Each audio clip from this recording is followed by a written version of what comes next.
Stand by. Is this thing on? Yes, Dan. Oh, hello. You're listening to Old News with Dan and Carrie. This just in. Breaking news to report. We are live. Old newscasters Can we just say former? Sure. Former newscasters reunite behind the mic after more than 20 years. Old news is good news. Stay tuned. Here at Old News, we really get to talk to a lot of interesting people. And, a lot of us dream about going many places, adventuring all over the world, meeting some really interesting people.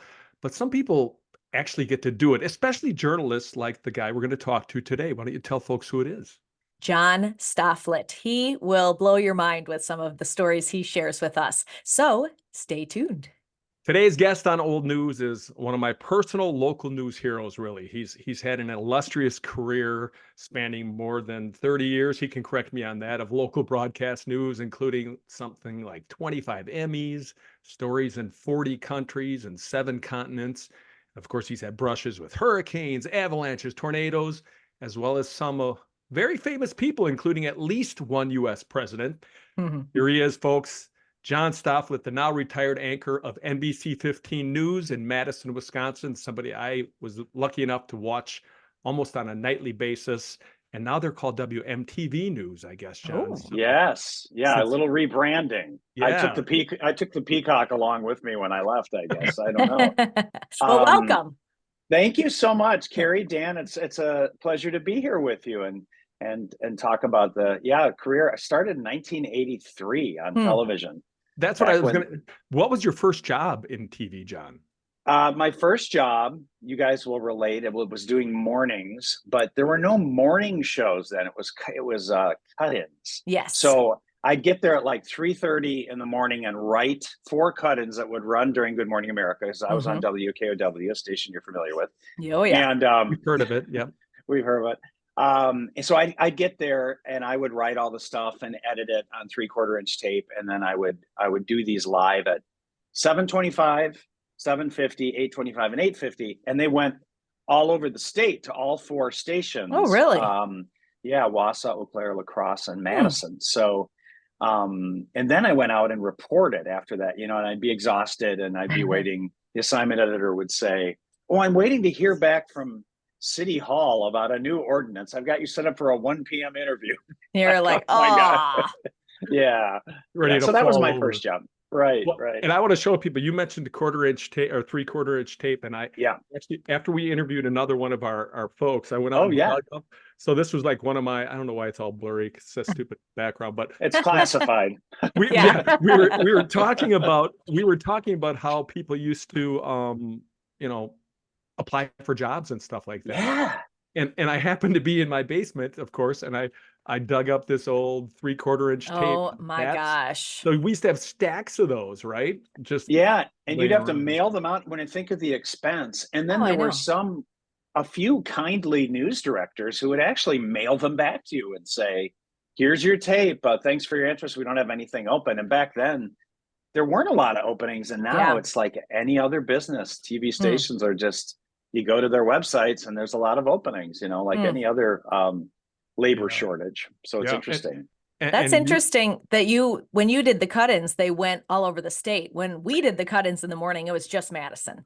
Right.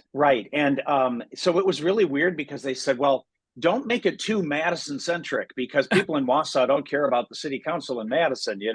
So it was always very like state government or of a really big story. But the general manager at the time and president of the company said, "I want you to be like a blimp over the state of Wisconsin." So I guess that was my first job. I've always thought of you as a Goodyear blimp type of guy. Yeah, for sure.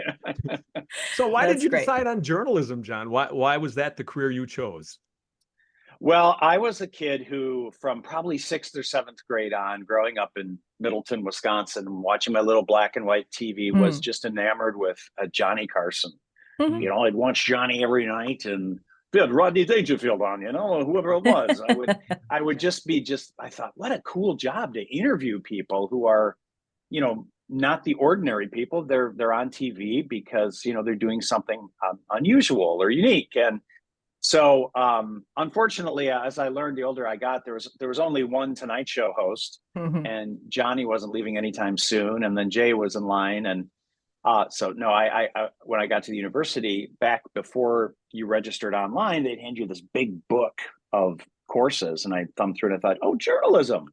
Well, that's cool. You know, you interview people, ask them questions, and then put it on the air. So that's how I decided to do that. Probably my senior year of high school. I Mm. wanted to go to UW Madison, and Yep. that's how I got into it. Yeah, I followed in your footsteps there as well. When you went, was it specifically a broadcast program like it was when I was there?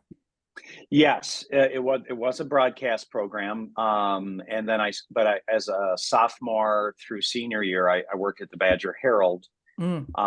and I was the editor in chief there my senior year, and then also was working. My first broadcasting job was doing weekend news at WIBA radio, so I did that for a year, Oh, and then I was really fortunate, and then I back in 1983, it was unusual to start in Madison, but I started in Madison because um, the station had an opening and they could only afford $12,000 for the salary. I So had a they very said, similar story, but it was yeah, 17 okay. in Adjusted for 95. inflation, Yeah. yes. Yeah. Wow. You guys both made more than I did on your first job. And I started 6 years later, John. So, Oh, wow. Uh, Yeah. but I Well, was in I the think, UP. oh, oh, yeah. Yeah. lower But cost of living. Yeah. it is interesting these days, though. I mean, we had people, they're very qualified, very they almost could, I think, accomplish more with the technology now in college than I could, but they'll come in straight out of, you know, the senior in journalism school, and they start working and they meld right into the news team as 22, 23-year olds, which is really impressive. So No doubt. Oh, Dan is screen sharing. I'm going to do something there's quick. oh I just want to show folks real quickly. There's John. He's in New York City right now. So well, this is one of the things now that I'm retired is, we can just go and do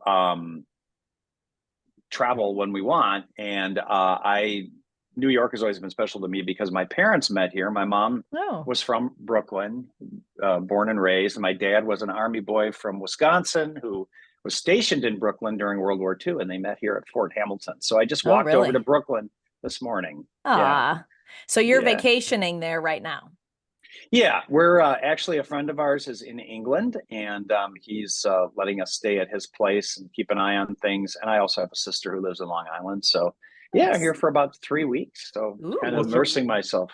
What a place, though, to just hang out for a couple of weeks, New York City. And you've Mhm. hung out in a lot of great places, John, yeah. over your career. I've been very fortunate to, I mean, and it's very unusual. I used to do career day talks, and these kids would say, "Oh, wow, you get your job and you go all over the world." And I'm like, well, it was a little unusual. I was fortunate that I worked at a station in Seattle, King TV, that sent me all over the world, and that led to more travel with Nat Geo channel. That was I made it to all 7 continents, and as you mentioned earlier, 40 some countries. And the best thing was the boss was paying the bill because I certainly couldn't have afforded to do all that on my own dime. So even though they were working trips, it was always extraordinary to go places and step off the ship on the ice in Antarctica and just say, "My God, I made it!" To my 7th continent. Timbuktu, went to Timbuktu, Mali. So I went all the way to Timbuktu. I'm one of the people that can say that. In your bag. And that's just one of the things about journalism, as you guys know, is that because you're doing stories on people or places or events that are different from the norm, and so every day it was something different and unique. You're not just reporting on everyday things. So you were meeting extraordinary people, and then sometimes going to extraordinary places, like the Super Bowl or national championships, things like that. White House. How was it that you were able to travel the world for King. That's kind of unusual, isn't it? Yeah, it was. And so this gave me a break from daily news, which is probably why I was able to do it for 41 years. It was 15 and a half years on a show called Evening Magazine. And you guys probably are too young to remember. Do you remember the old PM magazine? It was I a remember night. that show very well. Okay. Yeah. Mhm. It was a nightly show. At one point, it had, I think, 150 stations around the country. Oh, And now there's only one left. King does it. It's called Evening. But it was PM Magazine, Evening Magazine, and basically it was a locally hosted show that in the beginning they'd bring stories in from all the stations that were affiliates, and they were all features. mm. So it was, water skiing squirrel, that kind of stuff, and things with a little more meat to them. But that station, King, at the time, my boss was really into adventure stories and international travel. And because we weren't the news, we were a programming department show. We were able to, work out arrangements where we would go. The French tourism board would pay our way, but they'd have no influence over our story. But it's things you can't do in news. So they would put us up and fly us over, and then we would shoot all of our own stories and put them on. Man, that's a dream. I was watching the one and I wrote down because I knew I'd never remember. Let's see if I can find it. The name of the company that had the private jet that allowed you to do to the ends of the earth and TCS Expeditions. Yes. Yeah. Yes. Well, I got on their website because they're still in existence, right? Under a different name. I'm like, okay, I wrote Dan a text. I said, starting now, I'm saving my pennies to go on the private jet. Right. And so this private jet, if you want me to go into that a little bit, it was called Around the World by Private Jet. And again, an example of something that on a journalist's salary, as you guys know, if we had to pay to do it at that time in 2001, it was about $40,000 a person. So they would go to 12 countries in 24 days, 5 continents, and they would go to places like on a private 757 that had half the seats out of it, a chef on board, a bar. And so these were all obviously wealthy people. Well, we got to go because we were doing a documentary, and the company said, sure, if you're going to do a story on us, come along. And they happened to be based in Seattle. So that was our local connection. Incredible. So we went to places like you'd be in Easter Island one day, and then you'd go to the Taj Mahal a couple of days later, and then on a safari in the Serengeti, and to Timbuktu and to Morocco. It was crazy. It was really something. And you did some kind of like adventure stuff in there too, didn't you? I think that was more with the National Geographic job you were doing, right? Where didn't you jump off a building at one point? I did. I did that for both King and Nat Geo. We'd go to New Zealand because they're crazy down there with these action adventure sports. Yeah. And there was one where you would they put a cable on your back like stunt people use. Yep. And you'd step off the 70th floor of a building in Auckland, and you'd free fall momentarily, and then it would start slowing you down. But it's probably the most terrifying thing I've done is walk that plank, and then they're like, "All right, John, just give it a go now. There we go. Now wait a minute, who gave him the cable for the Aussies? Give him the good one." So then they change the cable out, and so it was really something. And a funny story on that, the first time I did it, and this rarely happened, I get down to the bottom and I'm like, yes. And my photographer was like green, and he goes, I was not rolling. Oh, you are kidding. No. And I said, I was so high on adrenaline. I said, I'll go again. I don't care. So I went 2 more times. Oh my gosh. Like that just makes me sick thinking about it. I really don't think I could do that. Well, Carrie, this is a good spot for your question about, your weekly question. My weekly question of on-air bloopers. I think you just told us about it. Yeah. Or was there a worse one than that? Yeah. There was a time in my first year, and I'm writing scripts for a cut-in during Good Morning America. And it was, as you guys can relate, there was like, I wrote a script and I left a blank. The sheriff's department said, call back and we'll have a name for you at, like 6:45 or whatever. Well, I forgot to call back and I left the blank in the script. And so it was a car crash or something. And Mm. instead of just skipping over, it said like 34-year-old, and it was blank. I went, like that. I just panicked. And all I could think of was, oh no, the poor Hananana family, you know? And so I never did that again, where I left something. And not, you know, in later years, I would have been smart enough to go, the 34-year-old is in the hospital, is expected to recover or whatever. Right. But I panicked. There was this blank hole. I went, There was always the joke around 27. It was after you were gone. You and I never crossed paths. I think you left a few. No. What'd you leave at 89? Yes. 89. Well, 80, end of 80, at the very end of 88. Yes. Early Okay. 89. Mm-hmm. There was a famous morning cut-in person at Channel 27 who at one time said, instead of saying the thief had a bandana over his face, the thief had a banana over his face. And that kind of went on. And that was not me, just so you know. And it was not Gary, Right. but it was somebody else. And I called wanted to just, go ahead. Go ahead. No. I was going to say, like, I grew up kind of, I was a senior in high school, and I remember watching you as a reporter at Channel 27, and kind of watching you through college. And you were an inspiration to some of us who, you know, made the mistake of getting into the business as well. No, I'm kidding. It was great. And then I was fortunate enough to get to know you through Greg Sheevy, who I worked with for many years. And Greg was a wonderful photographer, one of the best. Yeah. And, outstanding. Amazing. Yeah. And always great stories about you. One of the funniest people I think I know in the world is you, John. And oh my gosh, thank you.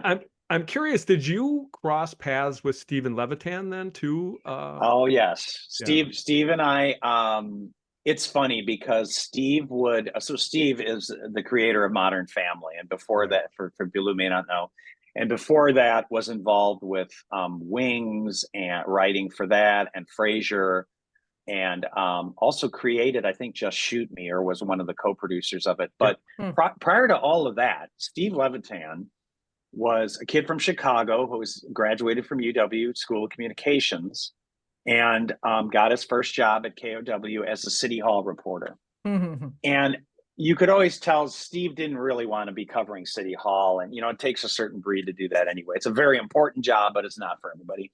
Because Steve would, every night, he was writing teleplays after work, often, maybe not every night, for Moonlighting, which was a show at the time. Gosh.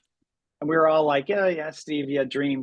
Well, he went on to, somebody read his script and he got to know somebody and he got hired as an associate writer, and he went, and then, but he was at WKW as, at the same time I came probably a year after. Yep. Very creative guy, did some really creative feature stories too, but mostly was covering City Hall. Yeah. That's fascinating. Well, cheers to that. I happen to have my old mug.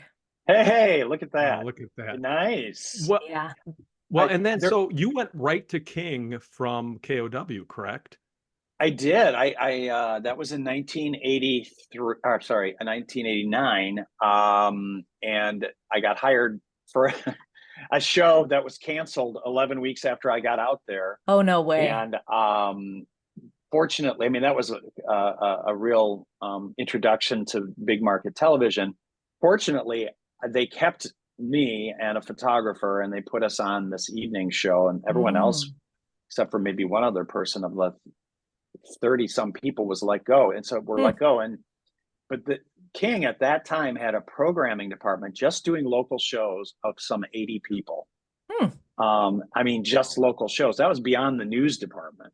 Yeah. And then they kind of cut back when they were sold. But so I was fortunate. And so one of the shows I also did bits for was on the side, sort of, was called Almost Live. And it was a local comedy show that ran before Saturday Night Live. NBC gave King permission to do that. And the reason I bring it up is that's where Bill Nye started. So Bill and I worked together, and Joel McHale. Joel McHale started at King at Almost Live.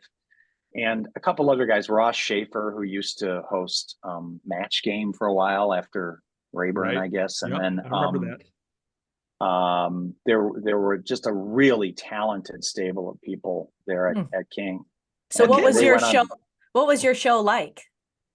So our show, I would say it was a cross between Entertainment Tonight, Dateline, and the old PM magazine. So one day you might be doing a guy who had a banana collection of everything, but or lemons or whatever it was.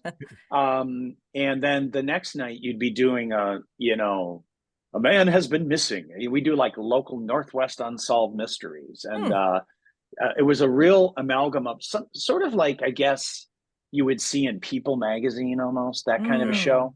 Yep. Yeah, restaurant reviews, that kind of thing. Am I right on this? Was King, and we kind of talked with another one of our guests, Lisa Fielding. She talked about, I mean, she was kind of a groundbreaker in the Fox News local newscast thing. But am I right on this? King was kind of another super station, so to speak, along the lines of WGN in some ways. I remember as a kid watching shows that came from King TV, I think. Well, that could be, unless it was. Okay. I mean, there's King World Syndicate, which was different, but King. Oh, that's it. Was that's it. what? Yeah, but in the Northwest, I would say they really were. We'd go to Alaska, and we'd have, because on cable, when you get into the remote areas of the country, there's sort of a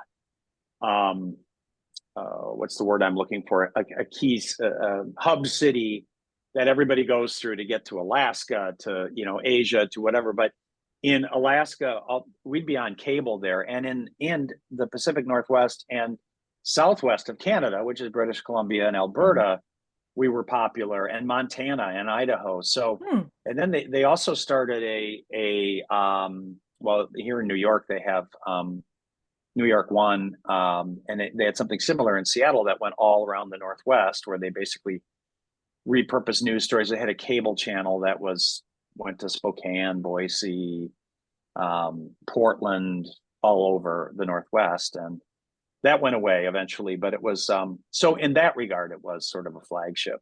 Yeah, that's interesting. I remember watching Little Rascals, so that was King World Syndicate. That was, right, yeah. Yeah, I was young. My mind was very sure, of course, KING. Yeah.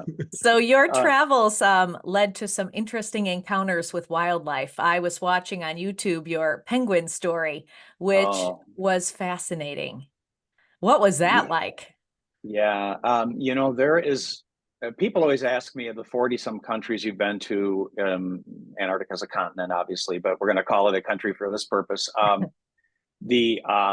What's the most fascinating, and I break it down in three categories because it's really hard to do. I'd say Ireland for people and just overall experience is just fascinating. New Zealand is incredible for scenery and adventure, what you can do there, and the people. But Antarctica is just, when you step off in the sub-Antarctic onto the island of South Georgia, and there are literally tens of thousands of penguins who have no fear of you, all over the hills, all walking past you, going up and down these little pathways they make to go down. They sit on the nest for a while, and then they go down and clean off in the water and come right past you.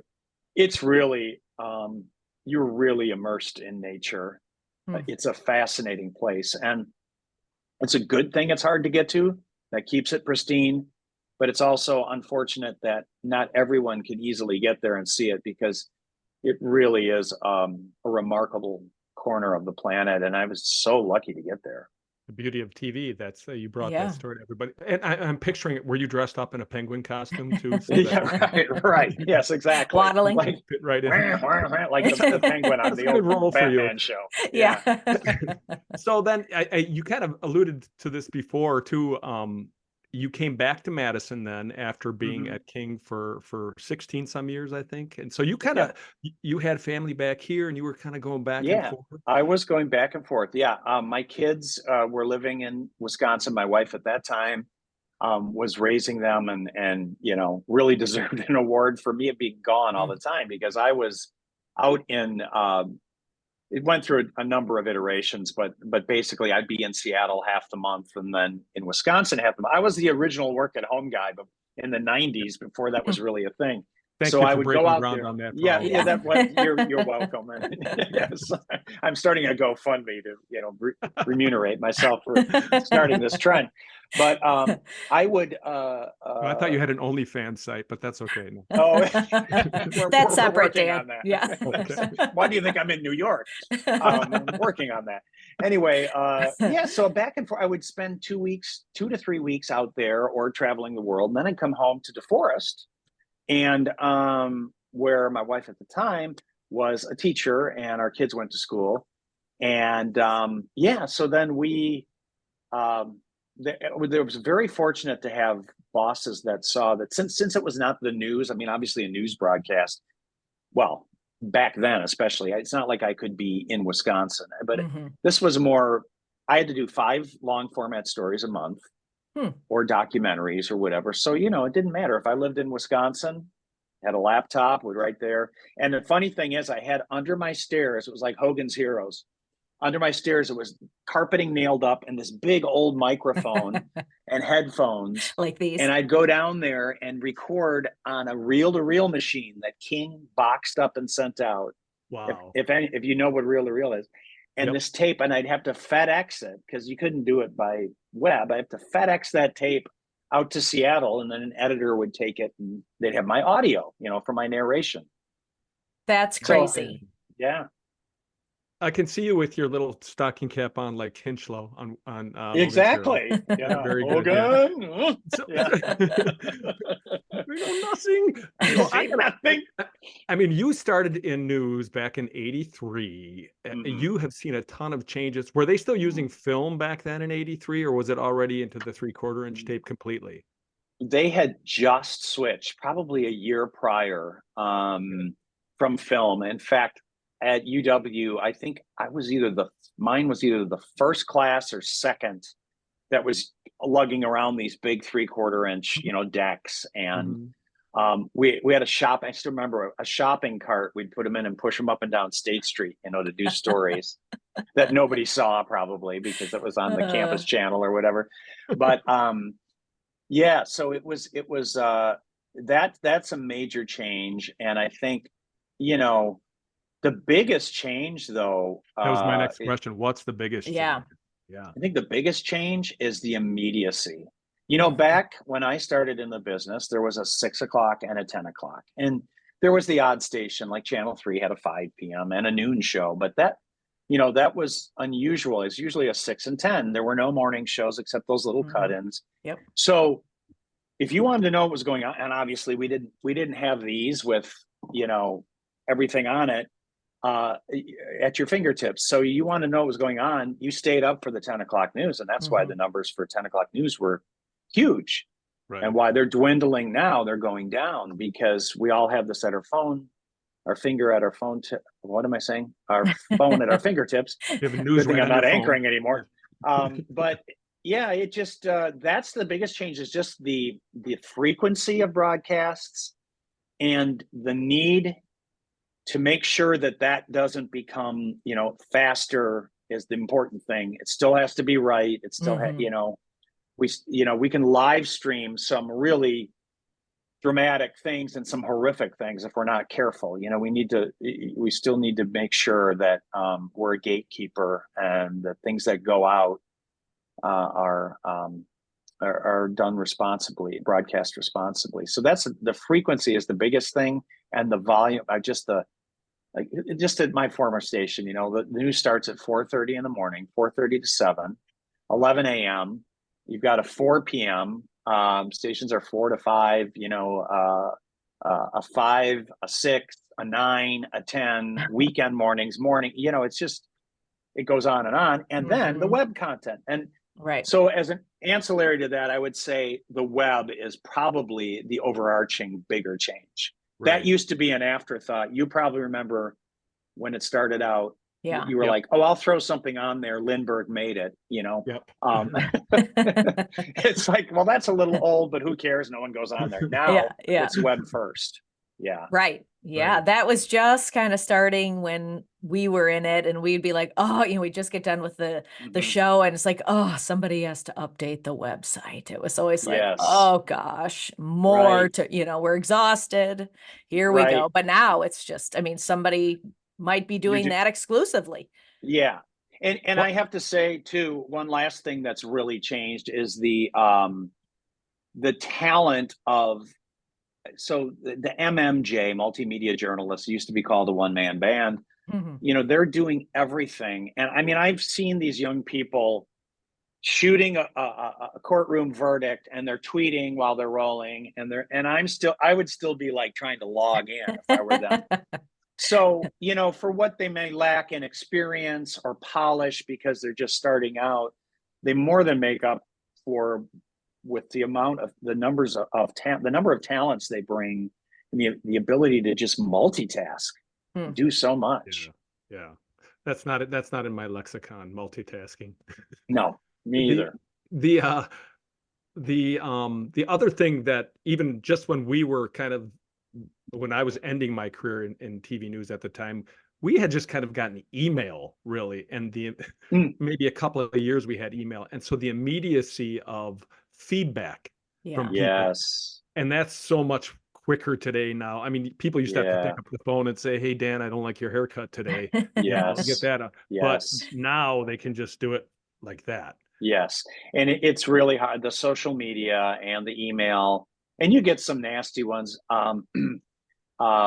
I think it's worse for women, to be honest. But I've gotten my share of just, were you drunk again? Were you, all these just things, you're Hmm. bleary eyed, old for, whatever. Hmm. And then certainly Truth it hurts. really, Truth hurts, really, John. yeah, yeah, thank you. That's true. Uh, during it really ramped up during the pandemic and elections, where people were told by some people that we were this, commie enemy that was infiltrating the, American political system, whatever they were told. And some people believe it. And then the pandemic, everyone was bah, to begin with. And Hmm. then you've got someone on saying, keep calm and do this and do that. Authorities are saying this. And so it was definitely a shoot the messenger time. Did Yeah. you feel a lot of heat from people? I mean, personally, you'd get things via social media or emails or whatever. Yeah, yeah, there was a lot of, especially around politics, I'd say, because what's happened, I call it now, the bar stool phenomenon is really what social media is. Back in the day, before social media, there was always someone on the bar, the end of the bar, that was like, "I'll tell you what, we never landed on the moon," or whatever.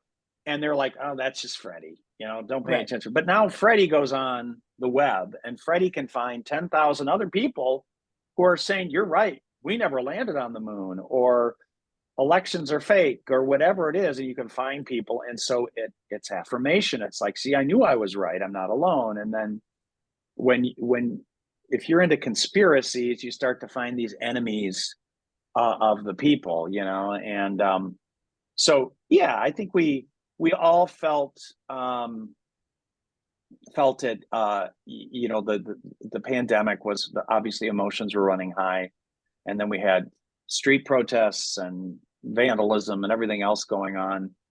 um you know I am trying to not call people out on the air.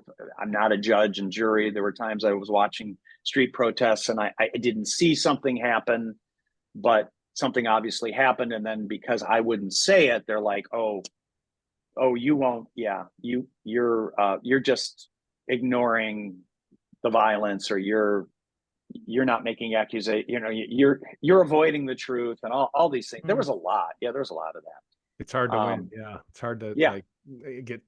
It's just hard to get out unscathed. It seemed like yeah. I felt for everybody who was doing journalism, during that Yeah, period, for sure. and yet, to put a positive bow on top of this, I don't know of another time in my career where what we did was more important, because Mm. there's a lot of noise coming from a small amount of people, and then there are the people over the years who've just said, you told me I needed to do this, and or I should suggested I check into this, and I did it. And one quick story comes to mind of a guy whose wife was dying very slowly over the years of Alzheimer's, and he'd go visit her every day. He said, I visited her every day except two. Those were the times that John Stofflet said to me, don't go out on the roads tonight. Mm. And I was just like, I mean, that really got me. It's like people are listening, and they're, what we're doing, and we're doing, it's important. That makes it worth it for sure. Right. Lisa Fielding was telling us kind of a similar account of her experience during the pandemic. She works at WBBM News Radio in Chicago, and she said it really took a mental toll on her. And, she struggled with mental health after the pandemic, after things settled down. Did you experience anything like that? I would say what I experienced was probably an acceleration toward wanting to retire. I retired at 62. When you've done it long enough, it's not all that difficult to go in and anchor the news, and it's sort of second nature to you. I probably could have done it until I was like one of those guys you see that's 75. Good evening. Thank you for joining us. Where are your children? One of those guys. But Ron Burgundy. Yeah, right. Exactly. Yeah. But I would say that there was an emotional toll between the political and the pandemic, just the hatred toward the media. It was sort of like, I don't know. Do I want to be in such a high profile position when there's that much animus out there, high profile in the, South Central Wisconsin. Well, let's get back to something more fun. Yeah. So you have interviewed, I mean, when you were doing the the entertainment kind of beat out at King, you have interviewed a lot of famous people over the years, including President Barack Obama, but that was in Madison. That was in Madison. Yeah. Who is your most, I guess, the person you most enjoyed interviewing of those famous people? Sometimes it's just an everyday person, but of the famous people. Of the famous people, it was a real thrill to interview Mel Brooks and make him laugh. I told him, I had told him he was coming out with the producers, the road show that was traveling, the Broadway show that was going around the country. And so they had a junket. I'd go to a lot of junkets in New York or LA or London and interview these stars. And I had come up with this long list of the people Mel Brooks could possibly have offended over the years with his, politically incorrect stuff, which he was known for. That's a pretty thick book. Yeah, I taped together all these index cards that I had. I just put together a list of all the people you may have offended over the years and rolled it out, and it went on the floor. And he just started, laughing really hard, which was like, oh my God, Mel Brooks laughed at my joke. That's great. So Mel Brooks, George Clooney and I really hit it off. And I think what was fun there is at King, since we were a main West Coast affiliate, if a new show was coming out, they would send a crew from our station down to go behind the scenes. So when ER was starting, with this guy no one knew really called George Clooney, and had a bit role on Roseanne, but we spent the day with them and then caught up with him later in some junkets. And he's just a good Midwest Ohio guy. He's very jovial. Jay Leno's great. I mean, just down to earth, nice. Then there are times you walk into a room and you're like, oh my God, that's Julia Roberts. Wow. I'm interviewing Julia Roberts or Harrison Ford or whoever it was. It's just crazy. Well, even the video of you walking towards President Obama, it's like, and he's standing and you're walking into the room announcing yourself, or that someone announced you. It's like, oh my gosh. And even the fact that you're standing versus sitting, I was nervous. Yeah, it was, we had, people have asked me, how did you get chosen? I don't know. And it's funny, a funny story. I walked off the set one night after the 6, and there was an intern on the phones, and they said, the White House is on the phone for you. And I was like, yeah, and the Queen of England's in the parking lot, right? So I thought this is going to be a crank call, and get on. It was the White House, and they said, President Obama is wondering if you would like to come interview him on Monday, and this was like Thursday. And so I'm like, okay, yeah, there's a new tax plan they're rolling out. Well, I figured it out. I mean, I think they never told us why. There were 5 strategically important local market anchors there from around the country. And I was one that happened to be in Speaker Paul Ryan's district. And I'm guessing it was because, the president was trying to get this bill out of the House because it was a fiscal bill. So it would have to go out of there. And so, they picked Madison, and then they went NBC.